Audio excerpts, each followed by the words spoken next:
8 मार्च 2014 Malaysia के Kuala Lumpur से एक बोइंग 787 विमान उड़ाता है।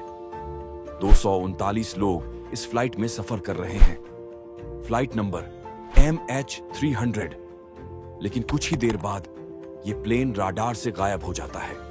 न सिग्नल मिलता है, न कोई मलबा, न ही कोई सर्वाइवर। क्या ये एक दुर्घटना थी या कुछ और? मैं हूं पीयूष चौधरी और आप देख रहे हैं पीयूष चौधरी की कहानियां, जहां हम सच के पीछे छुपे राज खोलते हैं। आज हम बात करने वाले हैं दुनिया के सबसे बड़े एविएशन रहस्य के बारे में, मलेशिया एयरलाइंस की फ्लाइट MH300 की। एक ऐसी उड़ान जो उड़ा लेकिन कभी वापस नहीं आई।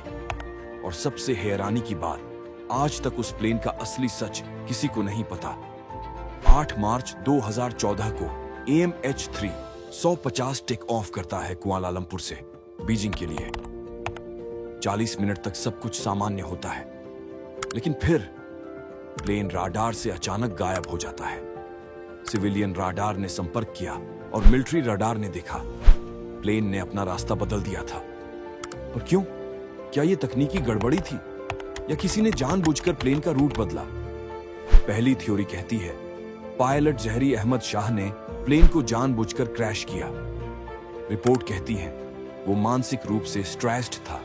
उसने घर पे सिम्युलेटर पे भी वैसा ही फ्लाइट पैटर्न फ्लाई किया था, लेकिन उसके घर से न कोई नोट मिला, न आत्महत्या का कोई सबूत।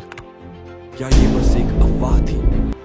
दूसरी थ्योरी, प्लेन को हाईजैक कर लिया गया। कुछ लोग मानते हैं प्लेन को किसी सीक्रेट जगह पर उतार दिया गया, जहां लोगों को जिंदा रखा गया या मार दिया गया।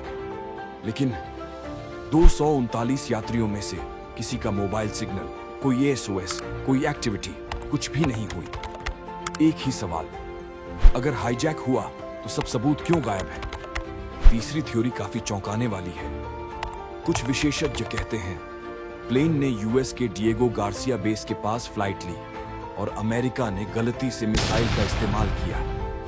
क्या US ने सब कुछ छुपा लिया? क्या इसीलिए सर्च एरिया गलत जगह पर फोकस किया गया? यह थ्योरी कंफर्म नहीं है, लेकिन संदेह जरूर उठता है। 2015 से 2018 तक सिर्फ 3 छोटे छोटे मलबे के टुकड़े हिंद महासागर के समुद्र तट पर मिले। न कॉकपिट मिला, न इंजन, न पैसेंजर बॉडीज। एक पूरा विमान और सब कुछ हवा हो गया। सोचिए, आज के डिजिटल जमाने में जहां छोटी छोटी चीज सैटेलाइट से दिखती है, वहां एक बोइंग 777 का रडार से गायब हो जाना। क्या यह संभव है? क्या सच है इसमें एलियंस शामिल थे? हाँ, यह सब एक सावधानी से किया गया कवर अप था। आपका क्या कहना है?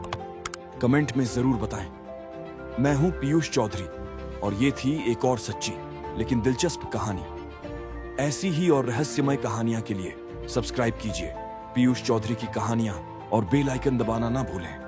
मिलते हैं अगले एपिसोड में एक और रहस्यमयी सफर के साथ।